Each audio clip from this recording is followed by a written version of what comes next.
Sebelumnya kita panjatkan puja dan puji syukur kepada Allah Subhanahu wa Ta'ala atas segala rahmat serta hidayahnya tadi. Ya, semoga ini nanti bisa diskusi dengan lancar. Ini hampir sama dengan yang di Kabupaten Jombang, bahwa Satpol PP ini punya tugasnya adalah menyelenggarakan ketertiban umum, ketentraman masyarakat, dan juga perlindungan masyarakat, dan juga penegakan perda. Nah, ini sebenarnya kode etiknya juga secara tegas telah dituangkan dalam PP nomor 16 tahun 2018 dan PP nomor 16 Permen Dagri nomor 16 tahun 2023. Ini tegas di sana disampaikan bahwa Pol PP ini memang punya ketugasan yang berbeda dengan perangkat daerah yang lain, dan satu-satunya perangkat daerah yang mempunyai tugas menegakkan perda itu hanya Pol PP. Jadi perda-perda yang dilaksanakan oleh perangkat daerah, kalau nanti di Monet intern itu ada permasalahan, sampaikan kepada pimpinan, bupati, perintahnya pimpinan kepada Pol PP apa, kita laksanakan. Sprintnya di mana? Ini secara tegas demikian, dan kebetulan Pol PP ini slogannya kan tegas, berwibawa, dan tetapi tetap humanis.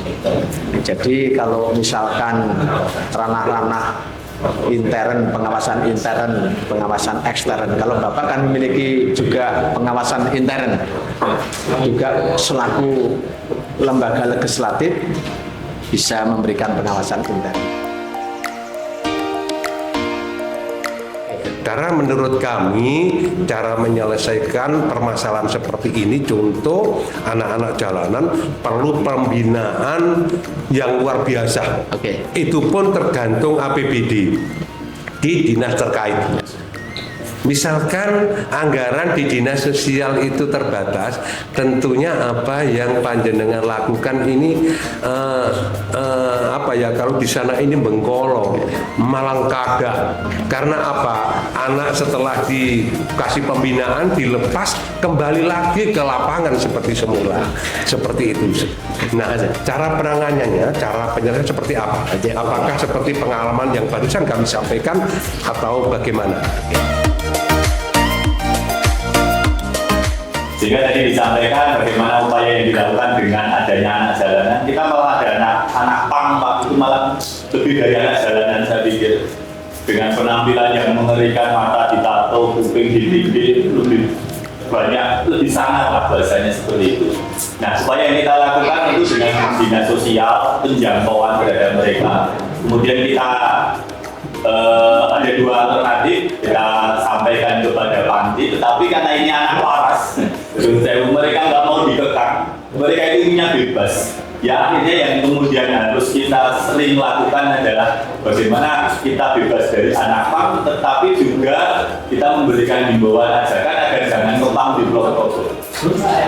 Jadi ada satu hal menarik, Pak. Kami itu kan dilintasi oleh jalur nasional Bandara Iya ke Yogyakarta. Jadi kadang Presiden Jokowi lewat, Menteri lewat. Ini anak-anak pang ini kan kadang menjadi sesuatu yang ganjil. Ada satu aturan yang kita sampaikan, tolong kalau mau ngepang jangan di jalan nasional, karena bagaimanapun ini pertanggungjawaban kami secara pemerintah provinsi dan pusat. Dan kami menekankan agar jangan kemudian upayanya itu sampai memaksa dalam tanda kutip, karena memang penampilan mereka sudah sangat menakutkan. Upaya yang bersifat pembinaan itu tidak mempan ternyata pada mereka. Kita sampaikan di panti rehabilitasi, mereka lari, Pak. Mukuli yang jaga malah, Pak, kita yang sudah respon. Kalau kita lakukan upaya represi, tentu kita ada HAM yang kemudian akan. Tetapi memang upaya tanpa henti, pokoknya ini bahasa Jawa ini ojo juwe, betah-betahan untuk kemudian saling itu, ya akhirnya mereka bisa dalam tanda kutip transit, Pak, kami mentransit itu bahasanya. Tapi memang untuk yang anak jalanan ini memang kami belum punya solusi yang simultan yang kemudian bisa menjadi upaya menekan. Karena memang anak pang di Kulon Progo itu bukan anak pang asli Kulon Progo, bukan anak jalanan asli di kami.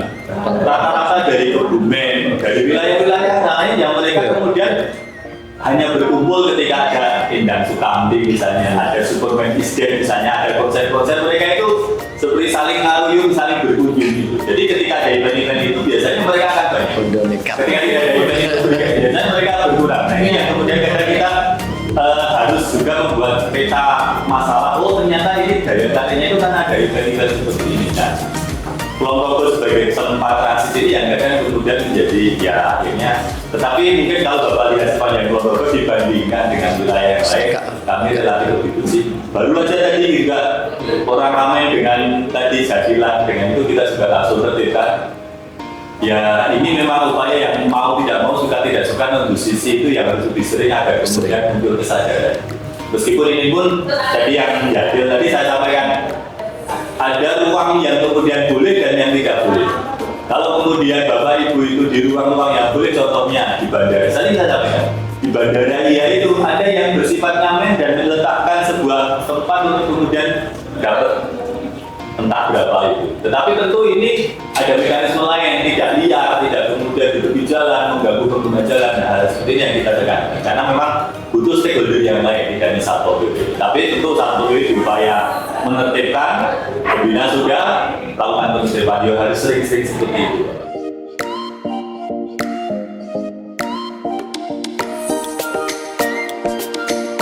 Hari ini hari Selasa tanggal 10 ya, 10 Desember 2024, kami Komisi A DPRD Kabupaten Jombang melakukan kunjungan kerja sekaligus studi komparasi ke Satuan Polisi Pamong Praja Kabupaten Kulon Progo, kaitannya dengan peran Satpol PP dalam rangka mengatasi dan cipta kondisi ketentraman dan ketertiban masyarakat. Kita tahu semua bahwa semakin hari bahwa persoalan ketentraman, ketertiban, Trantibun khususnya itu hampir di semua daerah ini mengalami situasi dan kondisi yang nyaris hampir sama. Persoalan sosial, persoalan keamanan, persoalan pelanggaran terhadap peraturan daerah, saya kira hampir semua daerah mengalami persoalan yang sama.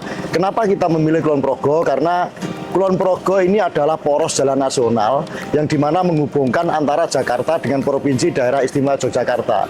Sehingga sangat layak kalau memang kita mencari pembanding lah untuk bagaimana kita menerapkan dalam rangka cipta kondisi di Kabupaten Jombang.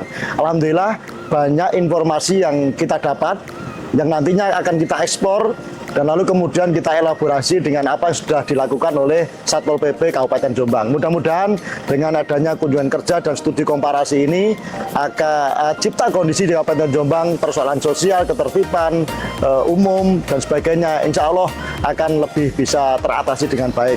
Insya Allah kondisi Jombang juga akan semakin baik dari sisi Trantibunnya.